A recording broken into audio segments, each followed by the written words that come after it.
first of all, about last game. Well, I had about three mental breakdowns there while I was watching the game. At first, it seemed like it is going to be easy for us if we can just run the ball, but something happened in the third and the fourth, and at the start of the fourth quarter, and it felt like, okay, we're gonna lose this game.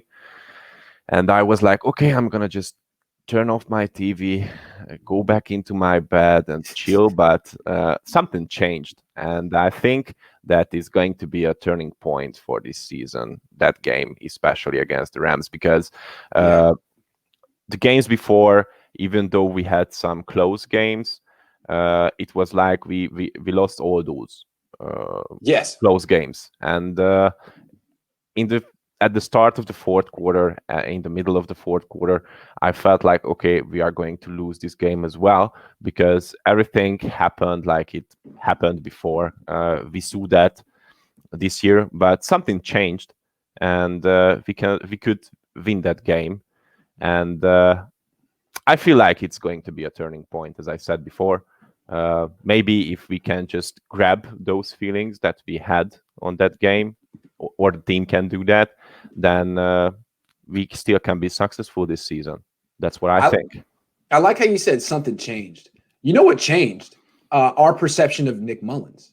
Because Nick Mullins has done certain good things, but he's the guy who missed Kyle Juszczyk on the second play of the game against the Eagles. Yeah. I mean, he's the guy when he drops back. I think a lot of Niner fans are like, what's going on? Don't throw a pick. Oh, my God. And I don't think he inspires a lot of confidence with the fan base or with his teammates, at least this season. I mean, Jimmy Garoppolo was kind of had a mystique the last couple of years. I think that's gone. But Nick Mullins hasn't built his yet either. And he's got a losing record as a starter. I think he's 5-8.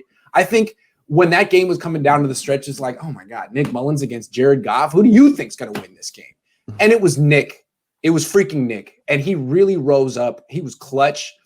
It was a tough assignment for him. He's going against the top defense in the league. He's going against Aaron Donald, who none of his offensive linemen can block. He's got very little options, but he found a way to win the game, or at least not lose it. And he beat Jared Goff on the road. So I think the turning point that is how people look at Mullins, at least maybe even his teammates. Now they know they can do a lot of the same things with Mullins that they did with Jimmy, because both of those quarterbacks have beaten the Rams this year, who are most likely going to the playoffs. Well, that's right, but I have to say that Nick still has some mistakes. He still makes some poor throws, some poor decisions. But I think it's mainly because he doesn't have the experience as an NFL starting quarterback, or at least he is not constantly an NFL starting quarterback, and that's why he just couldn't develop himself into playing on a high level yet.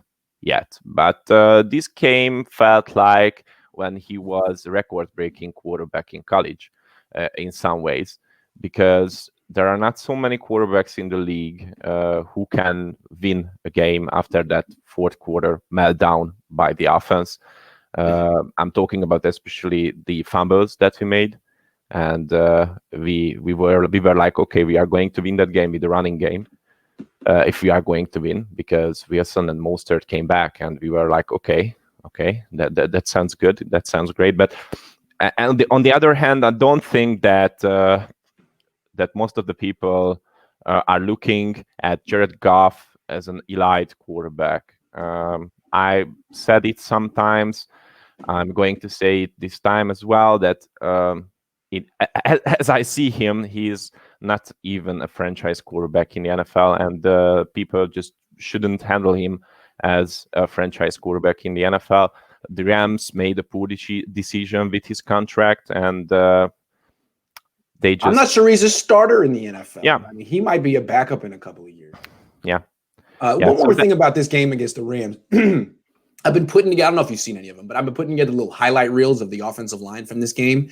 When you really watch the coaches tape and get in slow motion and watch each of these offensive linemen, with the exception of Trent Williams, it's amazing that the Niners won this game, because the Niners offensive line is freaking embarrassing. It's not just bad, Botond, it's freaking embarrassing.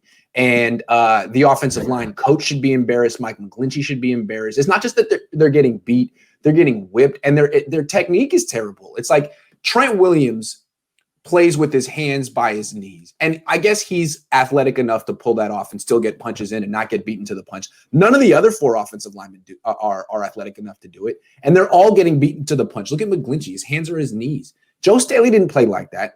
I remember the one time Joe Staley got his butt kicked in his career against Clay Matthews, gave up 3 sacks.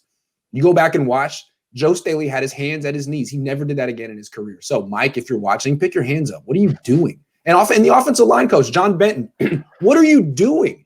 Was this all Joe Staley? It's kind of looking like Joe Staley was the offensive line coach the last few years. And now that he's gone, everyone's like,